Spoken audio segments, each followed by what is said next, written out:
इस वीडियो में हम लोग डिस्कस करेंगे इरोडोव का problem number 3.46।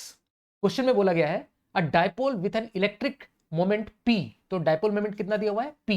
Is located at a distance R from a long thread charged uniformly with a linear charge density lambda. तो यहां पर हम लोग देख सकते हैं इस तरह से एक मेरे पास में लॉन्ग थ्रेड है ना। लॉन्ग थ्रेड बोलने का मतलब ये इनफाइनाइट प्लस माइनस इंफिनिटी को ये गया हुआ है और इसकी जो लीनियर चार्ज डेंसिटी है that is given as lambda है। Find the force acting on the dipole if the vector p is oriented. तो अब जो डायपोल है, तो डायपोल हम लोग कैसे रिप्रेजेंट करते हैं, एक इस तरह का डायपोल होता है प्लस माइनस क्यू और प्लस क्यू से सिर्फ इस तरह से रिप्रेजेंट करते हैं और इनके बीच का डिस्टेंस सपोज हम लोग अगर d बोलते हैं तो इस जो डायपोल मोमेंट है that is given by q into D, charge into separation between charge, और इसकी जो डायरेक्शन होती है direction is from minus Q two plus Q. तो इस तरह से ये p वेक्टर को हम लोग रिप्रेजेंट करते हैं, दिस इज p वेक्टर। तो direction as well as magnitude हमें इस डायपोल मोमेंट का पता है। अब ये जो डायपोल मोमेंट है, अब ये जो तीन केस यहां पर दिए हुए हैं ए बी सी, ये तीन केस दिए हुए हैं और इसमें ये डायपोल को अलग अलग तरीके से अलाइन करके रखा जाता है। तो ये एक बार डायपोल मोमेंट को कभी ऐसा रखा जाता है ना, p वेक्टर को ऐसा रखा जाता है, कभी इसको इस डायरेक्शन में रखा जाता है। तो अलग अलग तीन केस में दिए हुए हैं और तीनों केस के लिए हमें यह बताना है कि इस डायपोल पे कितना फोर्स एक्ट कर रहा है। तो एक एक करके हम लोग तीनों केस को देखते हैं ना। तो पहले केस में हमें दिया हुआ है जो हमारे पास में डायपोल मोमेंट है that is aligned along the thread. तो ये हमारे पास में थ्रेड है और जिसकी लीनियर चार्ज डेंसिटी लैम्डा दी हुई है और जो डायपोल है that is aligned along the thread. तो इस तरह से डायपोल इस तरह से अलाइंड है ना, p वेक्टर इस तरह से अलाइंड है। अब एक चीज ध्यान से देखो, हम लोग जब बोलते हैं कि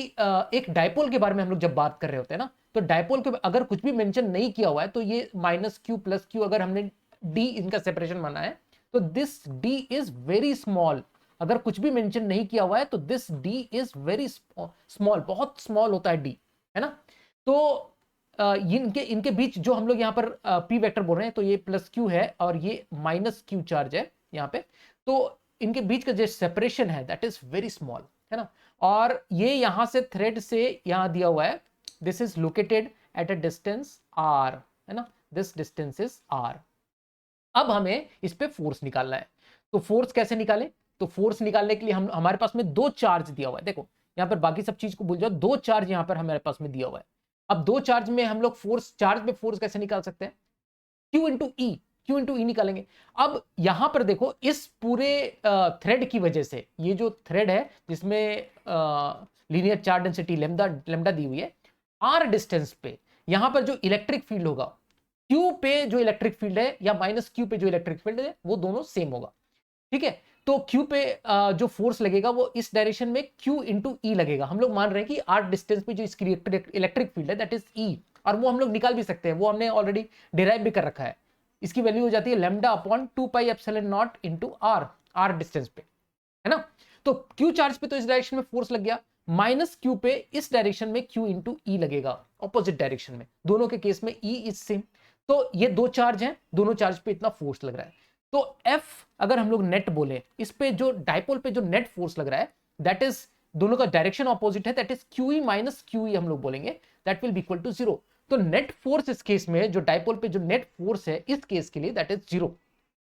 ठीक है, नेट फोर्स है। लेकिन अगर यहां पर पूछा जाता नेट टॉर्क, तो टॉर्क ऑब्वियसली यहां पर टॉर्क यहां पर 0 नहीं होता, यहां पर एक कपल टॉर्क इस तरह से आता, ठीक है। तो ये तो बात हो गई अलोंग द थ्रेड की।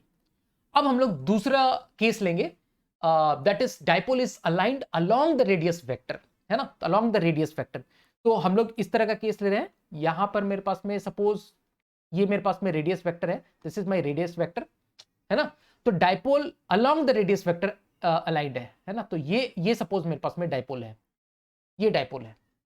ये रेडियस वेक्टर है, ये मेरे पास में डायपोल है ना। तो इसको हम लोग चलो बोल देते हैं this is my minus Q and this is my plus Q, दोनों के बीच का सेपरेशन इज d, ठीक है, ओके। अब यहां पर मैं एक छोटा सा अप्रोक्सीमेशन लूंगा कि if d is very small, है ना, d इज वेरी स्मॉल, सो हम लोग ऐसा लिख सकते हैं क्या कि ये जो, अगर मैंने r वेक्टर कंसीडर किया तो d is nearly equal to dr, जो हम लोग dr बोल रहे हैं, जो स्मॉल चेंज बोल रहे हैं r में, जो स्मॉल चेंज dr बहुत छोटा, जो छोटा सा बहुत छोटा सा r, दैट इज dr, जो हम लोग टुकड़ा लेते हैं, जैसे x में dx लेते हैं, तो my d is nearly equal to dr। इस तरह का अप्रोक्सीमेशन हम लोग ले सकते हैं, है ना। ठीक है, ये अप्रोक्सीमेशन लेते ही देखो यहां पर क्या होगा कि यहां पर हम लोग जो इलेक्ट्रिक फील्ड की बात करें, सब अब यहां पर डायपोल में देखो, डायपोल में यहां पर हम लोग बोल रहे हैं जो माइनस क्यू में चार्ज में जो इलेक्ट्रिक इस जगह पे इलेक्ट्रिक फील्ड है, इसको अगर हम लोग ई बोल रहे हैं, तो जो प्लस क्यू चार्ज के पास इलेक्ट्रिक फील्ड है उसको हम लोग सपोज डीई बोलते हैं, कुछ तो डिफरेंस आएगा ना, है ना, यहां पर। और इन दोनों चार्ज में जो इस लाइन चार्ज डेंसिटी की वजह से, लाइन चार्ज डेंसिटी जो लैम्डा दिया हुआ है, इसकी वजह से जो इलेक्ट्रिक फील्ड है माइनस क्यू पे ई इलेक्ट्रिक फील्ड है और प्लस क्यू पे E plus D electric field है। ठीक है, अब इन पे फोर्स जो लग रहा होगा, इन पे जो फोर्स लग रहा होगा हम लोग ध्यान से देखते हैं, तो जो माइनस क्यू डायरेक्शन में इस पे क्यू ई इस डायरेक्शन में फोर्स लग रहा होगा, और प्लस क्यू में इसमें इस डायरेक्शन में क्यू इंटू ई प्लस डीई इतना फोर्स लग रहा होगा। एग्री? ठीक है, अच्छा, अब इतना फोर्स लग रहा है तो फोर्स हमें पता है, तो नेट फोर्स कितना हम लोग बोल सकते हैं कि एफ नेट हम लोग बोल सकते हैं, that is q into E plus dE minus q into E, और that is equal to q dE, इतना फोर्स लग रहा है, दैट इज एफ जो हम लोग निकाल रहे हैं, एफ क्यू इंटू डी। अच्छा, क्यू इंटू डी को क्या मैं ऐसा लिख सकता हूं, q into d e by d r into d are.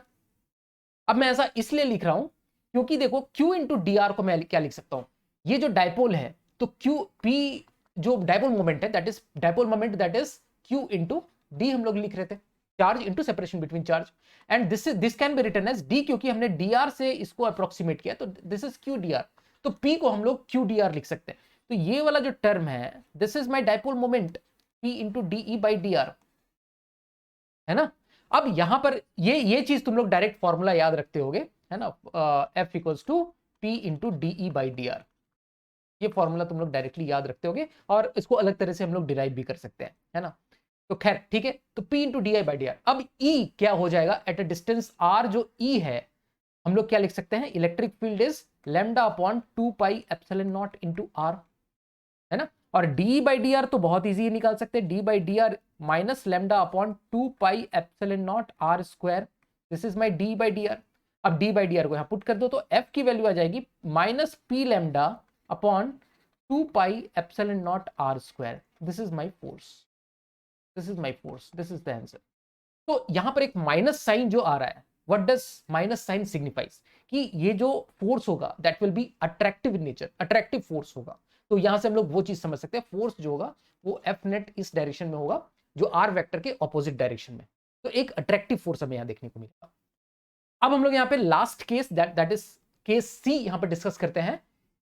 जो डाइपोल है that is at right angle to the thread and the radius vector. तो हम लोगों ने देखा कि ये हमारे पास में रेडियस वेक्टर है, और ये हमारे पास में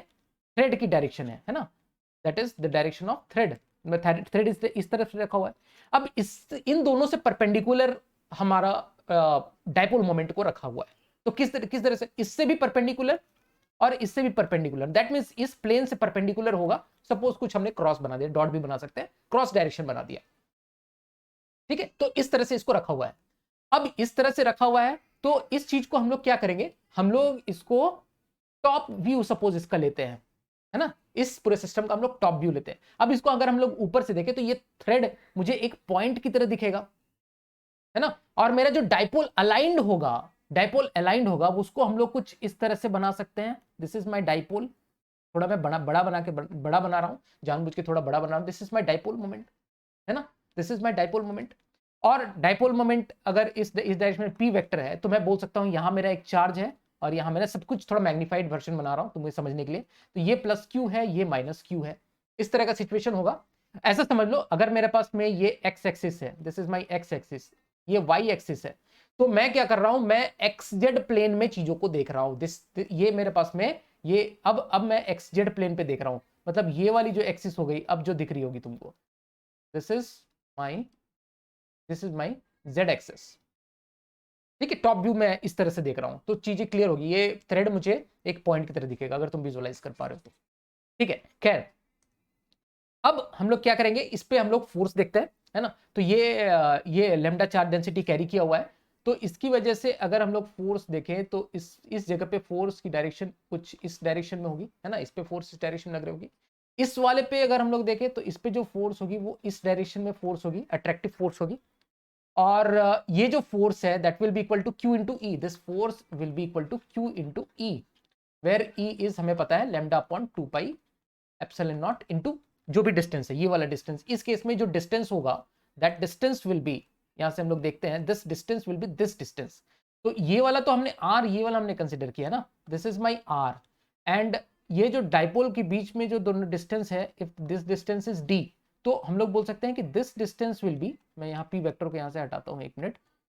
this distance will be d by 2, so this will be root over r square plus d square by 4। तो ये वाला डिस्टेंस मुझे force equals to q into E जो लिख रहा हूं मैं, तो ई निकालने के लिए मुझे ये वाला डिस्टेंस लगेगा, ये वाला डिस्टेंस, ये वाला डिस्टेंस लगेगा, है ना, ये वाला डिस्टेंस। तो lambda upon 2 pi epsilon not into r square plus d square by 4, this is the electric field जो कि एक्सपीरियंस करेगा ये वाला जो चार्ज है, ये वाला ऊपर वाला जो चार्ज है। ठीक है, ओके। अभी इसको यहां से हम लोग एक मिनट के लिए हटाते हैं। तो एक चीज देखो, अब यहां पे अगर हम लोग ध्यान से देखें तो यहां पर अगर मैं बोल सकता हूं कि अब suppose this angle is theta, if this angle is theta, तो हम लोग इजीली बोल सकते हैं कि this angle is also theta. तो f का अगर हम लोग कंपोनेंट लें तो f का cos थीटा कंपोनेंट इधर आएगा, इस f का cos थीटा कंपोनेंट इधर आएगा, दोनों को कैंसिल आउट हो जाएंगे। f का जो sin थीटा आएगा, हम नेट फोर्स की बात कर रहे हैं, f का sin थीटा कंपोनेंट नीचे वाले का ये आएगा, इधर वाले का भी f sin थीटा कंपोनेंट ये आएगा, और मैं नेट फोर्स बोल सकता हूं my f net is equal to f sin theta plus f sin theta, that is 2f sin theta. ठीक है, तो f नेट मैं यहां से लिख देता हूं माई 2 इंटू f की वैल्यू कितनी है, q into E, that is q into E की वैल्यू आ गई है lambda upon 2 pi epsilon naught root over r square plus d square by 4 into sine theta. Sine theta हम लोग निकाल सकते हैं, अगर ये थीटा है तो this angle is also theta, तो sine theta can be written as, इस ट्रायंगल से देख लो, कुछ नाम दे दो इसको, suppose A B C, ABC से साइन थीटा देख लो, एबीसी साइन थीटा अगर हम लोग दिख रहा है डी बाई 2 परपेंडिकुलर हो गया, divided by root over r square plus d square by 4, तो this can be written as, अच्छा एक चीज और कर लेते हैं हम लोग यहां पर से, q इंटू डी को हम लोग p लिख लेते हैं, तो q into d by 2 into 2, that is q into d को हम लोग p लिखे, तो this is lambda p divided by 2 pi epsilon not r square plus d square by 4। तो यहां से इसको हम लोग अप्रोक्सीमेट करेंगे क्योंकि d बहुत छोटा है compare to r, so this can be approximated to lambda p upon 2 pi epsilon naught r square, d square by 4 को हमने यहां से इग्नोर कर दिया, so this will be my final result। तो हम लोगों ने तीनों कर लिया, तीनों सॉल्व हो गया, तीनों केस हमने देख लिए, तो होप तुम लोग को अच्छे तरीके से समझ में आया होगा। और अगर कुछ भी डाउट आता है तो कमेंट सेक्शन में लिखना है, और वीडियो अगर पसंद आता है तो वीडियो को लाइक जरूर करना, अपने फ्रेंड्स के साथ, अपने दोस्तों के साथ, अपने परिवारजनों के साथ, सबके साथ शेयर करो, ज़्यादा से ज़्यादा लाइक करो, और इस चैनल को ग्रो करने में मेरी मदद करो। तो चलो यार, इसी नोट पे इस वीडियो को हम लोग एंड करते हैं, मिलते हैं हम लोग नेक्स्ट वीडियो में।